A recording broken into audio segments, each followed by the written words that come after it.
presentasinya 5 menit, tanya jawabnya 5 menit. Siap ya. 10 menurut Assalamualaikum warahmatullahi wabarakatuh. Mohon izin Bapak Iwan Juri, pembelajaran yang saya ambil adalah bertema pembelajaran IPA menggunakan media sosial TikTok, materi pertumbuhan dan perkembangan manusia pada siswa kelas 9 MTS Negeri 5 Juta. Latar belakang saya mengambil materi ini yaitu mengambil judul ini yaitu tentang minat belajar siswa yang sangat rendah. Ini buktikan bahwasanya survei PISA menunjukkan bahwasanya literasi siswa itu juga sangat rendah. Kemudian tidak ada buku pendamping belajar di sekolah, terutama perpustakaan kami, bukunya pengadaan buku tidak ada. Kemudian juga sekolah kami pun mengambil kebijakan tidak memperjualbelikan buku. Jadi di sini guru otomatis mengembangkan belajar sendiri. Kemudian yang ketiga yaitu kurikulum yang selalu berubah-ubah sehingga sehingga otomatis materi juga sangat berubah. Jadi guru terus mengembangkan pembelajaran dan juga materi yang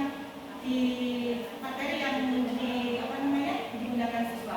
Kemudian ketergantungan siswa terhadap gadget.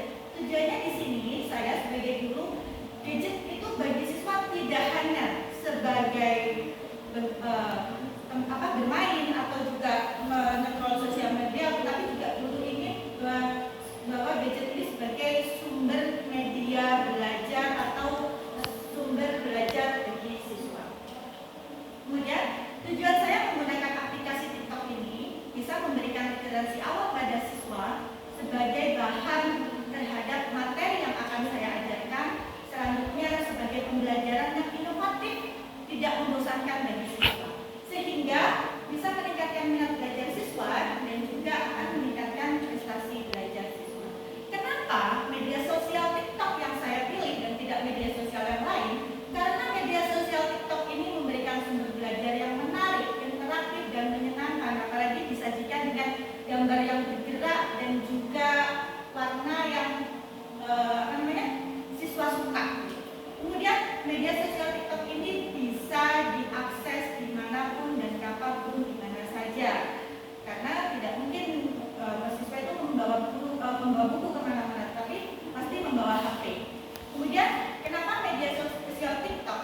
Karena saya juga mengunggah video pembelajaran saya itu di YouTube, kemudian di Instagram, kemudian di Facebook, TikTok. Tapi peminatnya ini banyak sekali dengan video di TikTok. Buktinya video pembelajaran saya ini aja jumlah tayangannya sekitar 20.000, kemudian yang like sekitar 2.000, kemudian yang share sekitar 1.000. Jadi saya berkesimpulan bahwasanya media sosial TikTok ini sangat diminati oleh siswa. Kemudian bagaimana saya melakukan pembuatan video ini? Pertama saya menggunakan aplikasi Canva. Kemudian aplikasi ini saya setelah menjadi sebuah video saya menguploadnya di akun TikTok saya. Kemudian saya memberikan link kepada siswa untuk mereka bisa belajar di rumah. Kebetulan di sekolah tidak bisa membawa HP, jadi menggunakan link ini untuk belajar di rumah sebagai literasi awal dalam pembelajaran yang saya lakukan di sekolah.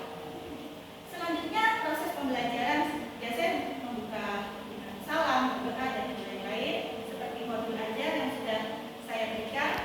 Kemudian saya memberikan sesuai dengan kurikulum KBC, yaitu saya memberikan mewujudkan rasa syukur, rasa cinta kepada Allah dan sesuai dengan karakter kita madrasah. Jadi saya berusaha di setiap pembelajaran saya awali dengan pembacaan ayat suci Al-Quran yang berhubungan dengan materi yang saya saya sampaikan. Selanjutnya persepsi saya di sini menghubungkan materi TikTok yang sudah dipelajari anak-anak di rumah dengan materi yang akan saya ajarkan dan juga pengalaman belajar mereka. Selanjutnya proses pembelajaran saya menggunakan pembelajaran mendalam yaitu meaningful learning, kemudian meaningful learning, kemudian joyful learning. Selanjutnya saya merefleksi di setiap pembelajaran saya. Dampak ini ada 3.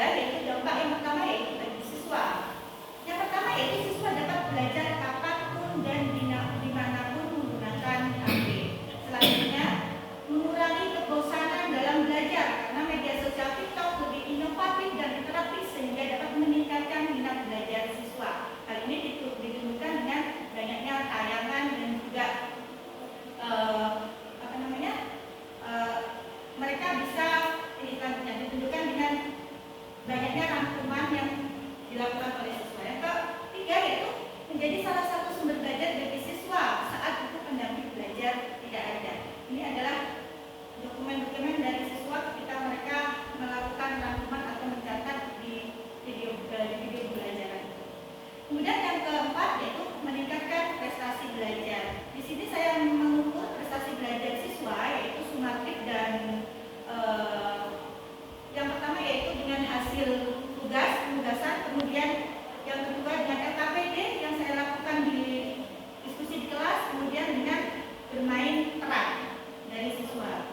Jadi komunikasi atau mempresentasikan bermain peran pada saat pembelajaran.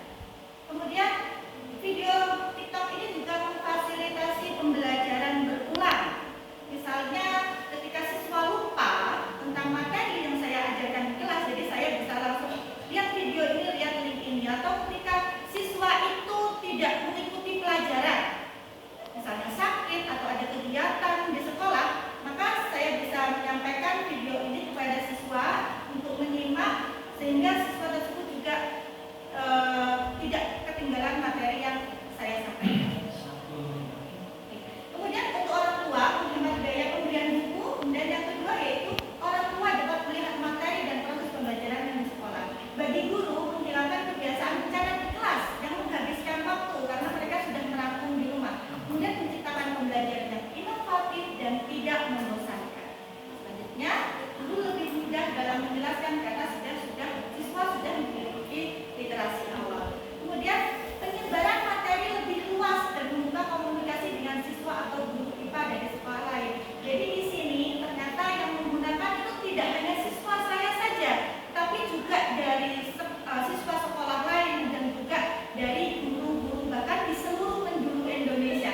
Ini terbukti bahwasanya di situ saya menyertakan nomor HP, jadi banyak yang WA menanyakan video saya, kemudian kita saling sharing tentang pembelajaran Pak. Selanjutnya yaitu berdampak ekonomi. Ini sebenarnya tidak sengaja ya Bapak. Kemarin saya itu upload, kemudian banyak yang DM.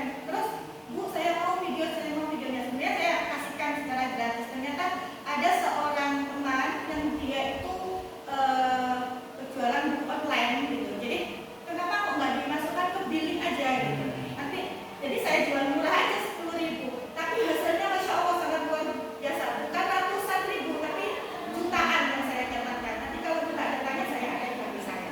Ini dampak. Saya kira itu menjadi dampak positif selain pembelajaran yang saya laksanakan di sekolah. Kemudian dari hasil yang saya dapatkan ini, saya bisa membiayai pembelajaran di sekolah berbasis proyek. Tentunya di sekolah itu kan tidak ada dana Pak untuk pembelajaran di kelas kan. Mungkin kalau pembelajaran di sekolah ada, tapi pembelajaran di kelas untuk mata pelajaran itu tidak ada. Akhirnya saya menggunakan dana dari hasil TikTok ini. Saya menggunakan ini pertama adalah perlombaan roket air antar kelas.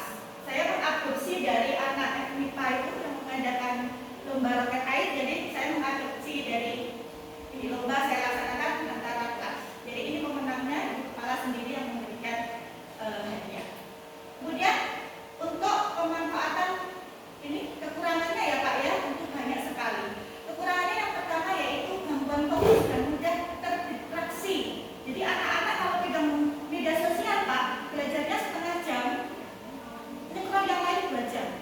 Jadi itu kekurangannya.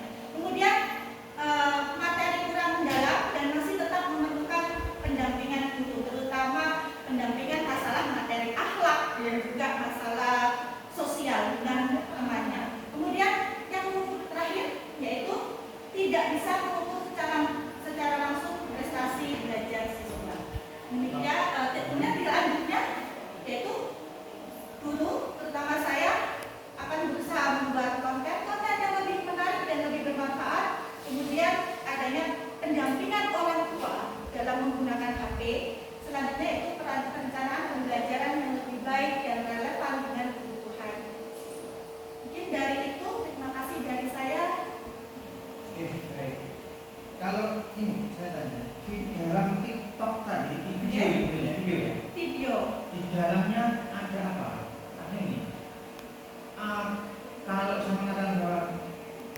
yang dilihat siswa itu persis seperti PPT, cuma dikemas dalam TikTok. Ya, Pernyataan saya salah atau enggak? kalau PPT Pak, itu kan tidak bersuara. Jadi saya itu mengemasnya dalam bentuk PPT, tetap materi pembelajaran, tapi saya tambahi dengan suara. Jadi saya seperti menjelaskan di video. Kalau kayaknya dengan proses belajar IPA ini, bahwa semua pelajaran betulnya bahwa pengetahuan itu harus dikonstruksi oleh siswa melalui proses belajar, bukan melalui proses membaca. Peran TikTok. Sebenarnya saya seperti sesuai dengan latar belakang saya bahwa anak-anak itu kan tidak ada buku Bapak. Jadi itu sebagai sumber belajar awal saja. Tapi kan saya tetap berada di kelas dan tetap mendampingi mereka dalam belajar. Kalau proses saya ini gimana? Kalau di CP-nya IPA itu ada CP keterampilan proses. Iya, keterampilan proses. Jadi nanti saya di pembelajaran, jadi kembali ke pembelajaran di Bapak. Nah, ini.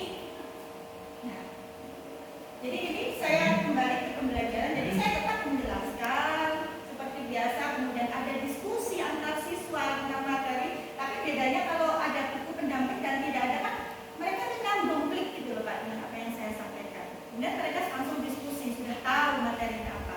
Kemudian di sini saya menggunakan apa namanya? Kalau kaitannya dengan kurikulum kan, kurikulum merdeka kan, editornya kan ada tahapan di mana siswa harus melakukan aplikasi dan refleksi itu bisa terlaksana dengan